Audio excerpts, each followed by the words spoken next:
ओम अज्ञानतिमिरन्धस्य ज्ञानाञ्जनशलाखया चक्षुरुन्मीलितं येन तस्मै श्रीगुरुवे नमः। नमो ओम विष्णुपदाय कृष्णप्रेष्ठाय भूतले श्रीमते भक्तिवेदांत स्वामिन इति नामिने। नमस्ते सरस्वती देवे गौरवाणी प्रचारिणे निर्विशेष शून्यवादी पाश्चात्य देशतारिणे। जय श्री कृष्ण चैतन्य प्रभु नित्यानंद श्री अद्वैत गदाधर श्रीवासदि गौर भक्तवृंद। हरे कृष्णा कृष्ण कृष्ण हरे हरे, हरे राम राम राम हरे हरे। हरे कृष्ण। तो नारद जी जो है बड़ी महत्वपूर्ण सुंदर कथा सुना रहे हैं राजा मलयध्वज की और उनकी पत्नी वैदर्भी की, जो अपने पूर्व जीवन में पुरंजन थी। अब उसने जो है जन्म लिया है वैदर्भी के रूप में। तो उन्होंने ये भी समझाया है, नारद जी ने बताया है कि राजा मलयध्वज कौन है, प्रामाणिक गुरु हैं, और उनकी पत्नी जो है वैदर्भी वो किसका प्रतीक है, एक शिष्य का प्रतीक है। तो उन्होंने बताया था कि किस प्रकार राजा मलयध्वज जो है भगवान में पूर्णतः लीन है, भगवान में मग्न है, और उनकी पत्नी जो है उनकी सेवा कर रही है, उनकी सेवा में लगी हुई है। और वानप्रस्थ जीवन की भांति वो अपना श्रृंगार नहीं करती हैं, बाल नहीं बनाती हैं, अपने पति की सेवा में लगी हैं, लेकिन फिर भी काम वासना से पीड़ित नहीं थी। तब तक सेवा करती रही जब तक राजा मलयध्वज उन्होंने प्राण न त्याग दिए।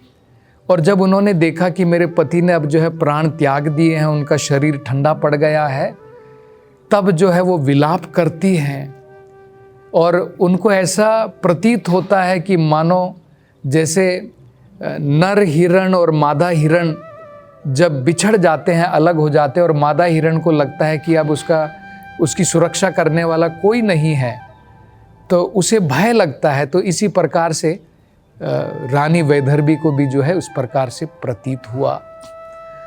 तो इसके बाद में जब उनको ये ज्ञात हो गया कि मेरे पति अब जो है नहीं रहे, जोर जोर से वो विलाप कर रही है, और विलाप करते करते अब वो अपने पति से कह रही हैं जो जा चुके हैं।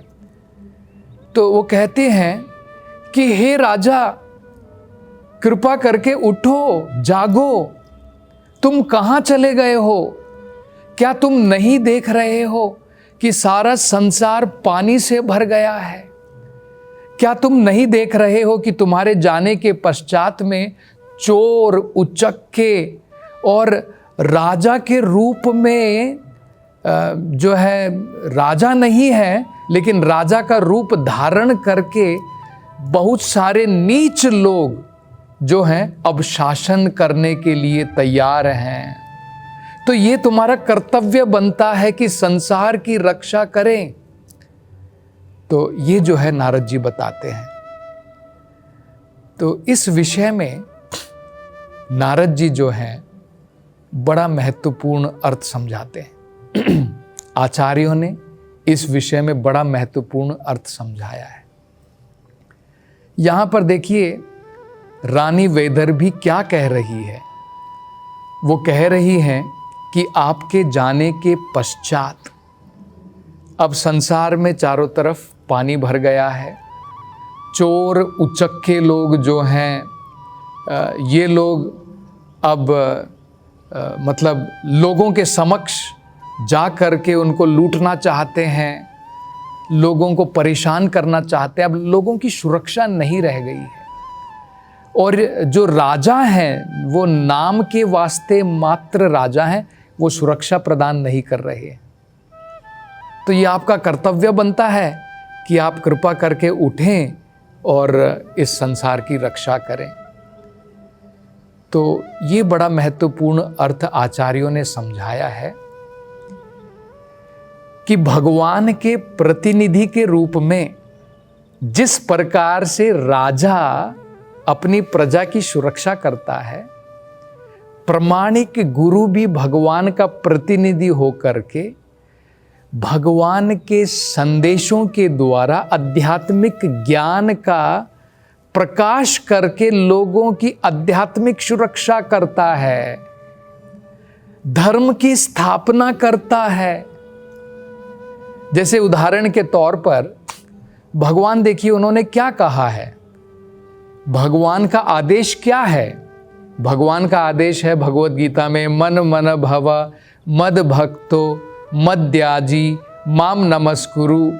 भगवत गीता में भगवान ने बताया कि सबसे श्रेष्ठ ज्ञान क्या है, सबसे गोपनीय राजधर्म जिसको कहते हैं वो क्या है, राजगुह्यम, राज विद्या जिसे कह सकते हैं, वो गोपनीय ज्ञान क्या है। सभी विद्याओं में जो राजा है उस ज्ञान को क्या कहते हैं, तो वो भगवान बताते हैं। मन मन भव, हमेशा अपने मन में मुझे रखो, ये पहला हो गया। मन मन भव मद भक्तो, भगवान के भक्त हमें जो है भक्ति के द्वारा कैसे बनना है, ये भी हमने देखा था। श्रवणम कीर्तनम विष्णु स्मरणम, ये भक्ति के तरीके हैं करने के, इसके द्वारा हम भगवान के भक्त बन सकते हैं। भव मद भक्तो मद्याजी माम नमस्कुरु, भगवान कहते हैं कि मुझे प्रणाम करना सीखो, मेरी उपासना करो। तो ये भगवान का आदेश है भगवत गीता में। और भगवत गीता के अंत में भी भगवान कहते हैं सर्वधर्मान परित्यज्या माम एकम शरणम व्रजा, सारे धर्मों को छोड़कर केवल मेरी शरण में आ जा, यही सबसे बड़ा धर्म है। तो प्रामाणिक गुरु क्या करते हैं, ये जो सबसे महत्वपूर्ण भगवत गीता का संदेश है जिसके द्वारा धर्म की स्थापना होती है, वो लोगों में प्रचार करते हैं। तो वो भी भगवान के इस संदेश को दोहराते हैं कि तुम भगवान के भक्त बनो, भगवान की उपासना करो, भगवान की शरण में जाओ। तो गुरु जो है, प्रामाणिक गुरु, इस प्रकार से लोगों की सुरक्षा में लगे रहते हैं, उनके आध्यात्मिक जीवन की सुरक्षा में। लेकिन जब प्रामाणिक गुरु इस संसार को छोड़ करके चले जाते हैं, जिस प्रकार से यहां पर हम देख रहे हैं, वैदर भी कह रही है कि आपने जब से प्राण छोड़े हैं संसार में संकट आ गया है। तो जब प्रामाणिक गुरु संसार को छोड़ करके चले जाते हैं, तब कुछ समय के लिए संसार में ऐसा लगता है कि दोबारा संकट आ गया है। तो ये तो नॉर्मल है, हम देख सकते हैं। जब एक बड़ा पराक्रमी राजा होता है, जब तक वो है तब तक पूरा चोर उचक्के जो है सब दब करके बैठे रहते हैं, सब डर के मारे रहते हैं। जैसे जब परीक्षित महाराज थे तो कोई भी इस प्रकार की जो है अनहोनी हम उनके राज्य के अंदर में नहीं देखते हैं। लेकिन जैसे ही परीक्षित महाराज संसार छोड़ करके चले गए, कली ने प्रवेश कर लिया और अनेकों प्रकार के संकट जो हैं पृथ्वी पर पैदा होने शुरू हो गए। तो इसी प्रकार से जब प्रामाणिक गुरु संसार को छोड़ करके चले जाते हैं, तो उस समय में ये अनेकों प्रकार के जो अधर्म फैलाने वाले लोग हैं धर्म के नाम पर, वो जो हैं उठ खड़े होते हैं और कुछ समय के लिए अराजकता फैल जाती है, कन्फ्यूजन हो जाता है संसार के अंदर में।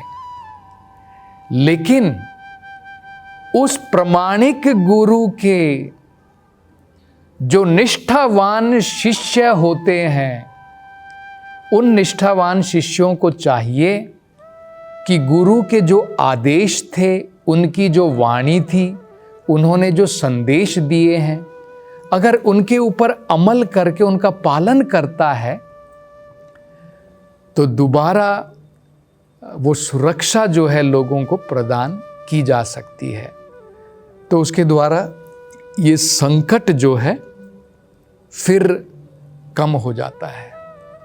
तो ये बड़ा महत्वपूर्ण कार्य होता है गुरु के निष्ठावान शिष्यों को चाहिए कि गुरु के इस संसार से अप्रकट होने के बाद जो अराजकता फैल जाती है कुछ समय के लिए, उसे जो है उससे डिस्टर्ब नहीं होना चाहिए।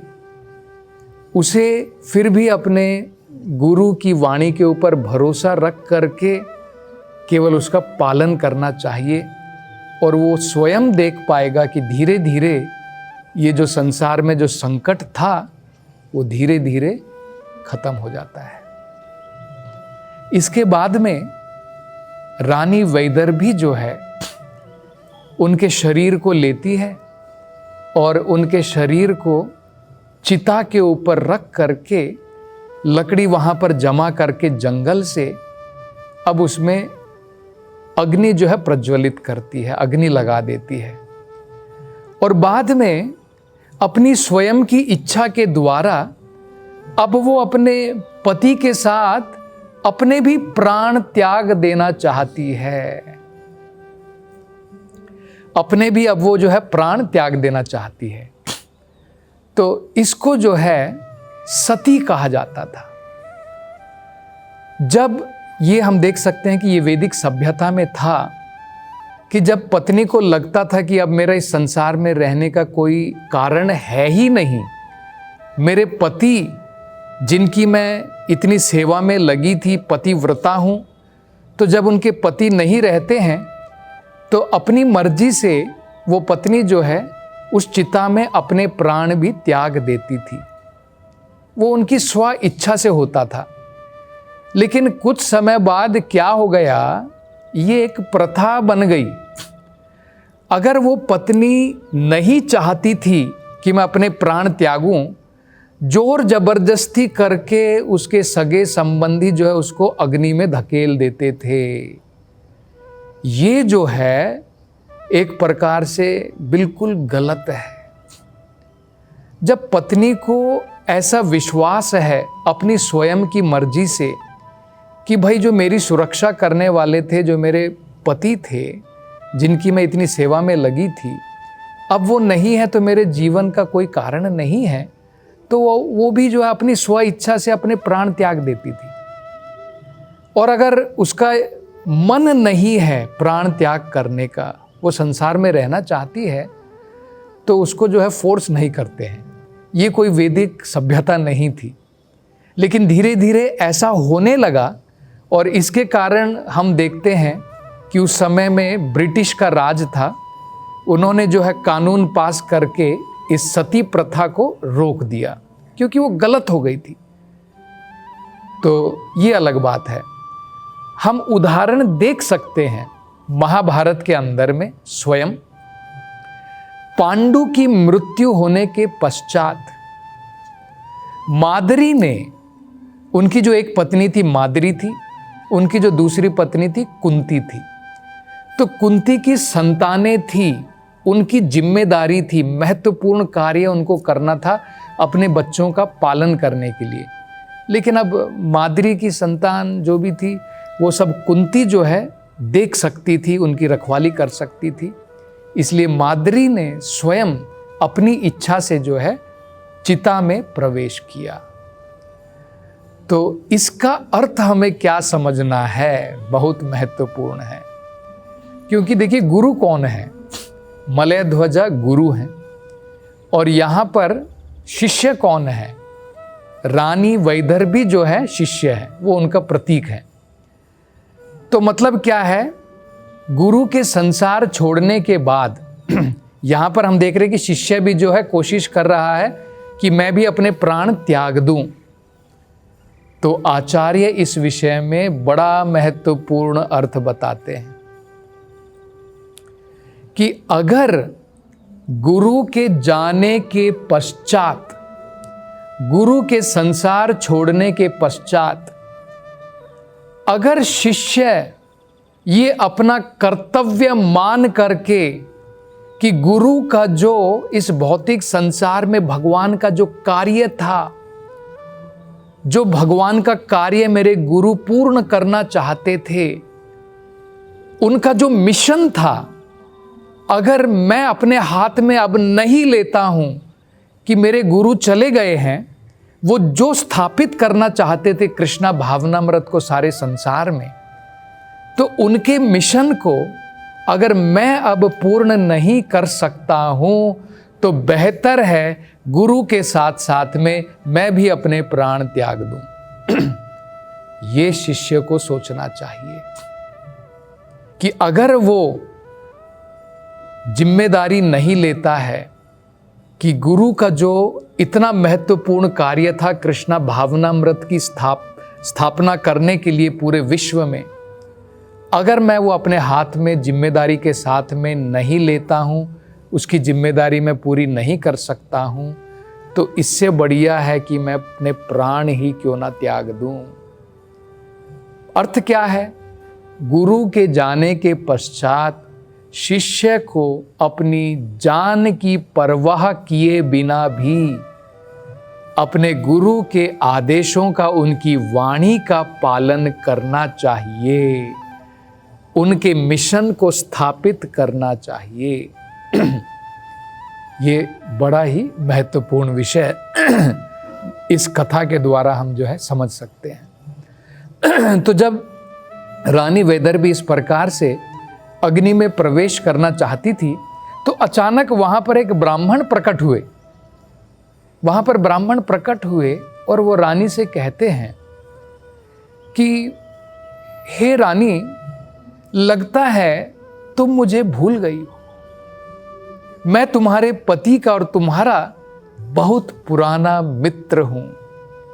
तुमने पहले भी मुझसे कई बार संपर्क किया है।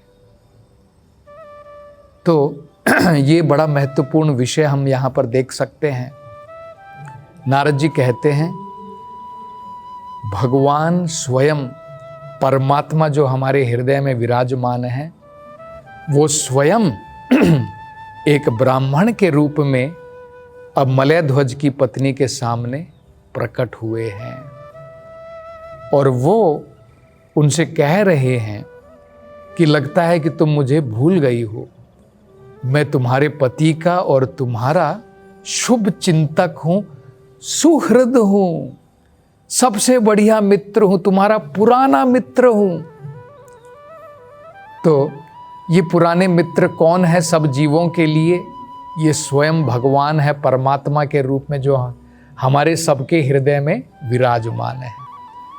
तो इसके बारे में और चर्चा हम अगली कथा में करेंगे। हरे कृष्णा।